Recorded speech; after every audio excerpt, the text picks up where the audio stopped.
ecosystem conservation, starting with the invertebrates. They're named after the Xerces blue, which is one of the first species that was lost to urbanization here in North America. And that's one of the things that we're faced with here and in Fayetteville and everywhere. I tend to think of urbanization as being a new phenomenon. I know we've been building things for a while, but when I can see that pace of development quickening in my own lifetime, then I figure this is a new problem. But this is a picture of San Francisco back in 1906, right after the earthquake. And you can tell that every single portion of that Bay Area has already been developed. I mean, that was 100 years ago. And there is not a square of natural habitat left for organisms on that bay. Even back as early as the 1870s, people started noticing that butterfly species were disappearing from the Bay Area.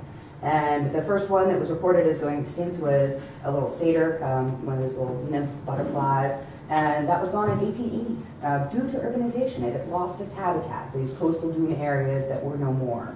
The Ferries blue and the Xerces blue are more butterflies that were lost in the early part of the century in the San Francisco Bay Area. And this unnamed katydid there, it was only described after it was extinct. It was noticed in a museum that it was a new species, but there were no more living populations. And all these are organisms that lived right there, and where that photograph was taken back in 1906. With these Xerces blue, the Ferries blue, these are butterflies in the group called Lichenaids. And these are really interesting. We also call them gossamer winged butterflies or hair streaks, metal marks. They're really tiny. You've probably seen them out there. We have some that look like this. And they have a really interesting relationship with ants. A lot of the Lichenaid butterflies, when they're young, they're these caterpillars. They're very vulnerable and tasty. Birds like them. Parasitic wasps like to lay eggs in them. So if they can get an amount of protection from these things that want to eat them, then they're more likely to survive and reproduce. Ants are very fond of sweet things, and over time the Lichenaids and ants have co-evolved these relationships in certain areas. And you have native ants and these native butterfly species. The Lichenaids will actually exude ant pheromones and bring ants to them. And then they have these specialized glands on the side of their bodies. You can kind of see these little dots over here that might be those. What they do is they actually deposit little sweet treats for the ants. And so the ants come by, they get to eat, it's easy eating, and then if a parasitic wasp comes by, they chase it off. Ants are kind of vicious. So they're thinking that part of the reason that they lost the blues in the San Francisco Bay Area is that they lost their native ants as well. And whether it was lost the ants first and then lost the blues, it's hard to tell, but people pay a lot more attention to butterflies than they do ants. One of the things that came into San Francisco in the early part of the century was the invasive Argentine ant. Invasive species are a big problem for species preservation. You can see here this invasive Argentine ant is a little guy, and then this is a native harvester ant. Losing these native species can disrupt these mutualistic relationships, like between the Lichenaids and the ants. Here in Fayetteville, most of the ladybugs that I find are of the exotic multicolored Asian lady beetle variety. They come in all shapes and colors. This is all the same species. They're very variable and quite handsome. But it's getting really hard to find native lady beetles throughout a lot of the US. New York State has a state insect, and it's the 9-spotted lady beetle. And there's only been a couple of sightings of these guys in the last 20 years or so. They've been outcompeted by this much more aggressive species of lady beetle.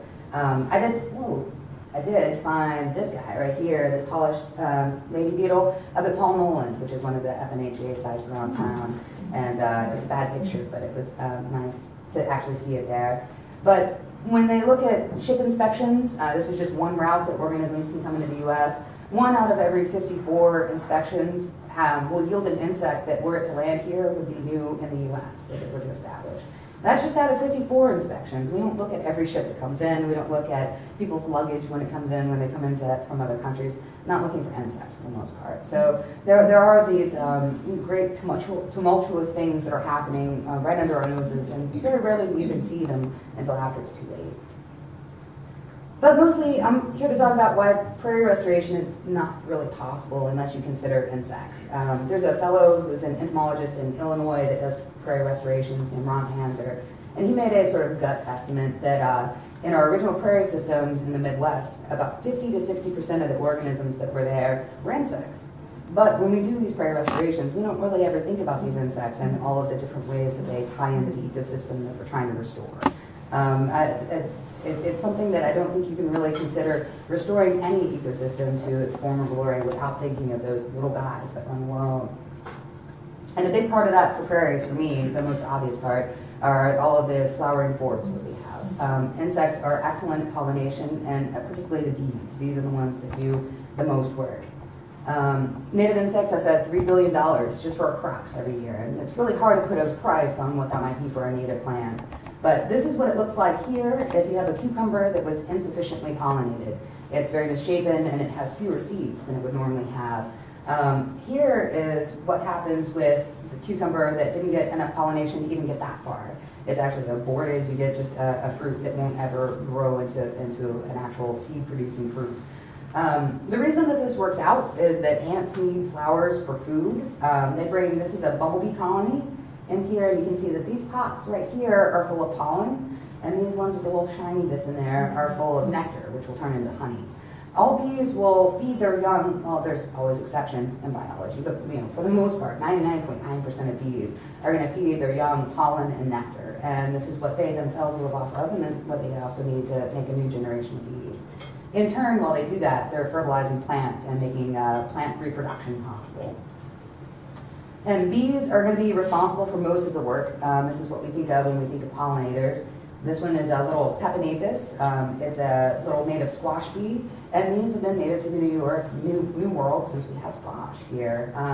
There's also the southeastern blueberry bee, which looks quite a bit like a bumblebee, but they have a very interesting way of harvesting pollen from blueberries in particular. They do buzz pollination like bumblebees do, and we'll talk a little bit more about that. But there are about 20,000 species of bees, and most of them are involved in some way or another with pollinating flowering plants and achieving reproduction, including our little non-native workhorse down here, the honeybee. But they're not the only ones. You would not have chocolate without flies. This really ugly little fly here, its closest cousin that we have in the U.S. is going to be the no-see-ums, those biting midges there. They're their closest relatives.